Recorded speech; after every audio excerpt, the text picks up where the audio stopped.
On September 7, 1994, Weezer will release Buddy Holly. It was their second single off their debut album, also known as the Blue Album. Not only would this be released on what would have been Buddy Holly's 58th birthday, but compared to their other singles Undone, the swear song,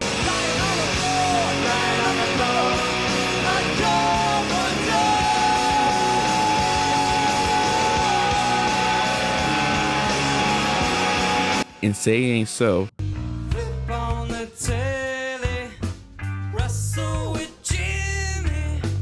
Buddy Holly is unique. Rivers isn't telling you about his fears of alcoholism that he saw with his father and stepfather struggle with, nor is the band talking about the social anxiety one might be feeling at a party. Instead, Buddy Holly is just a nerdy little love song, and it's that nerdiness that helps this become a classic.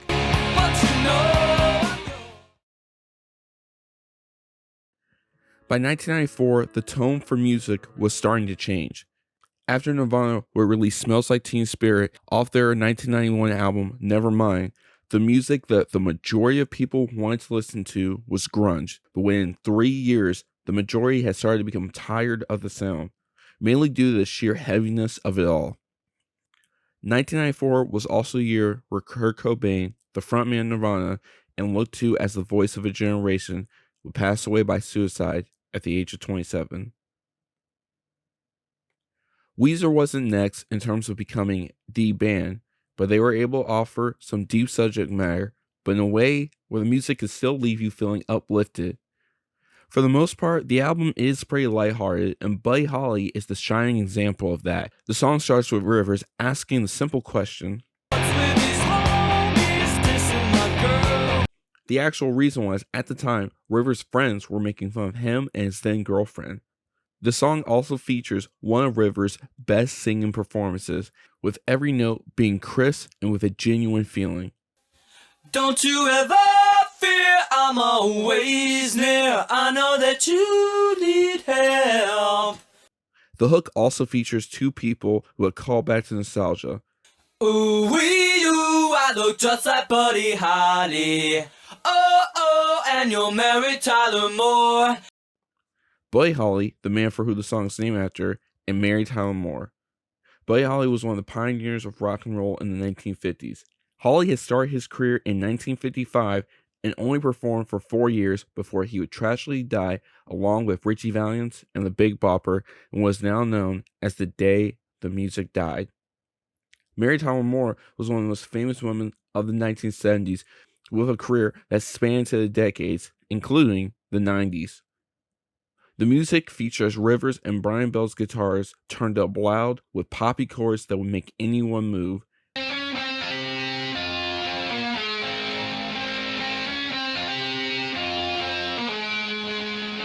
Matt Sharp's bass line is simple, easy to listen to groove, but with a mightiness that helps keep the structure without ever overtaking the guitars.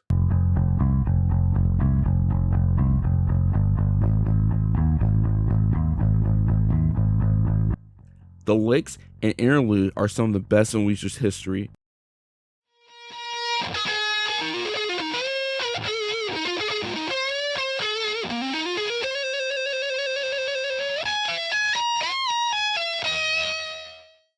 Possibly the biggest thing that helped with Buddy Holly is the iconic music video.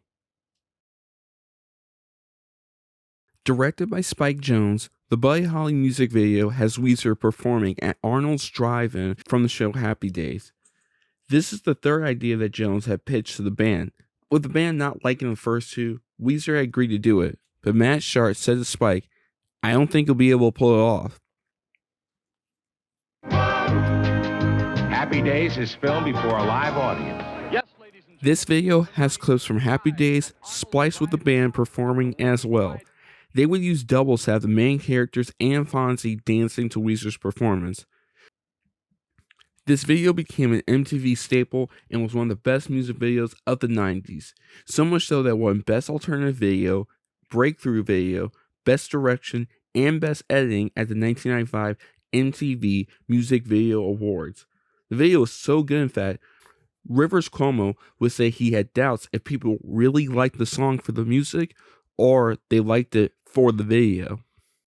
And one last big contributor to the success of the song was Geffen Records securing a deal with Microsoft to put the Buddy Holly music video on the Windows 95 CD-ROM. Geffen didn't inform the band, and Pat Wilson later said, "I was furious because at the time I was like, hey, are they allowed to do this without permission?" Turns out it was one of the greatest things that could ever happen to us. Can you imagine that happening today? It's like there's one video on YouTube, and it's your video. In 1994, the landscape of music was starting to change. The heaviness of grunge was going to no longer be the mainstream sound. Weezer was never at the forefront of this change, and even at the time, their next album, Pinkerton, would get nowhere near the same acclaim as the Blue Album. But it's their one thing that has remained consistent with the band throughout their 3-decade run.